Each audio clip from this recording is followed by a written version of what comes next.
Hi everyone, myself V.MEENA, Assistant Professor, Department of Computer Science and Engineering from ASSIATANT College of Engineering, Hosur. Today I am going to discuss about the Android architecture. Nowadays we are using the Android mobile phones. We doesn't know what are the applications and the framework and the libraries that are used in the Android mobile phones.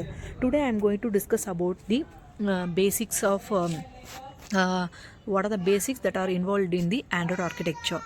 Let us see the list of contents: introduction, key features, types of operating system, architecture of the Android, components of the Android, pros and cons, and future benefits. We all know that Android is an operating system which is primarily designed for the mobile devices such as smartphones, tablets, wearables, and nowadays we are also using Androids in the cars also. It is developed by the Google. It is based on the Linux kernel, which means that it is an open source. It is freely available for the developers to modify and distribute it. Android is the most widely used mobile OS in the world, powering billions of users. These are the key features of the Android. The key features includes the open source. As I said already, it allows the customization by the developers, and user interface provides the flexibility, such as a home screen, app icons, then customizable themes. So we can able to change the themes in the mobile phones. Then Google Play Store. It is a centralized market place for the application, games, and contents. Multitasking, yes, of course. Multiple apps providing the what to say simultaneous multiplication application we can able to use. Customization in the sense we can able to use the default applications, and Google integration. Yes, we know that we are using the Gmail in day-to-day life for chat boxes, etc. It is also the one of the Google integration. The notification, it is having the advanced notification system which is used to alert and control the what are the process that is happening over there. And wide hardware support. Yes, it is having the varieties of devices. Then security features, we can able to give the protection by using the biometric authentication, as we know. And voice assistant, nowadays instead of we are searching the content, we are using the voice assistant in the Google, so that it is able to control the speech into the text. Yes. Then app ecosystem. Millions of apps are available in diverse needs, that is games, productivity, and social media, and etc. And regular updates. We all know that the if we are using an Android mobile phones, we usually see the what are the recent updates that is available, so that we can able to update that with the help of the Google Play Store. Then next one is the operating system. Without operating system, the none of them is exist. Operating system is a software that manages hardware resources and provide the common services for the computer programs. We all know that the in Android mobile phones, we are using without operating system, we cannot able to access. It is having some types. Yes, Apple iOS, Google Android OS, Apple Mac OS, and Linux operating system. This is the view of the architecture in the mobile phone, that is Android architecture. It is having the application framework, applications, Android runtime, platform libraries, and Linux kernel. As I said, that it is having few components, that is the application framework, runtime, libraries, and the Linux kernel. Application is the top layer of the Android architecture. We know that if we are using mobile phone means in the front of the mobile screen we will be having phone, contact, camera, gallery, clock, and calendar, which means that it is the top layer of the architecture. We can also use the services provided by the application framework. Yes, application framework is nothing but it provides an important classes which is used to create an Android application. It also helps to manage the user interface with the application resources.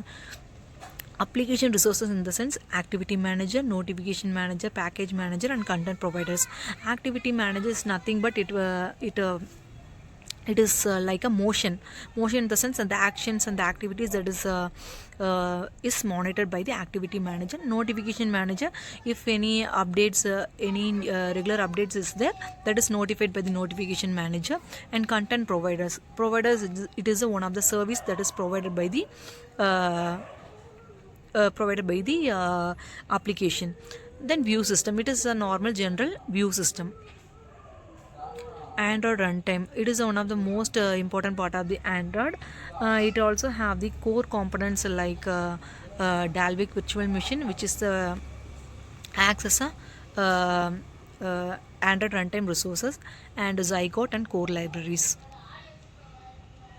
Platform libraries, it includes the core libraries like a C++ and Java, which is mainly used for the media graphics, and to provide the support for the Android development. Linux kernel, it is the very important part of the Android architecture. We can call this as an heart of the Android. Why? Because it will manage all the drivers such as the display, camera, Bluetooth, audio, etc. Without that, we cannot able to we cannot able to utilize the application that is available in the Android mobile phone. It is responsible for managing the memory, power, and devices also.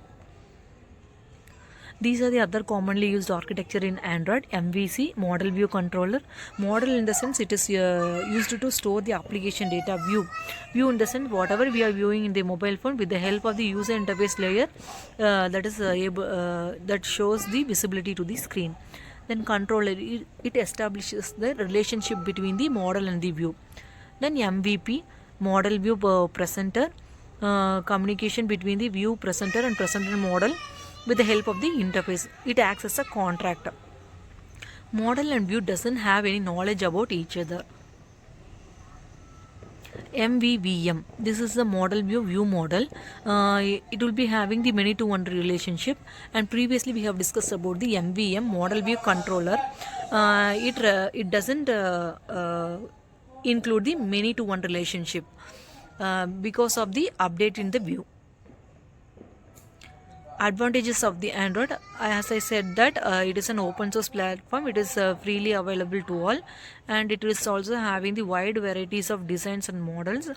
And customizability, we can able to customize according to our wish. It is not a part of the developer. And regular hardware innovation, this is the disadvantage of the Android. Security vulnerabilities are there, and ads in the free apps. Yes, if we are using any application, in the sense the related to that application will be receiving some such mails or apps. So that is the one of the disadvantages of the Android. And if we are using our mobile phone after 2 years or 3 years, if we want to sell the mobile, means the cost of that will be the lower. That represents the lower resale value. Yes. Future Android benefits. Future Android benefits will be having the enhanced artificial integration, advanced security features, and foldable and flexible display support. Instead of carrying our laptops, we can also customize the mobile phones in terms of foldable and flexible display support. Currently, we are going with the 5G. We expect that this Android will be beyond that 5G. And AR VR, it provides the augmented and virtual reality, in the sense it is mainly used for the gaming. Voice and gesture control, affordable access to high-end features. And also nowadays we are using mobile phone lot. If we use the mobile phones in the right way, it will be useful. If it is not, then it will be one of the drawback for the youth generation. So one and all, thank you.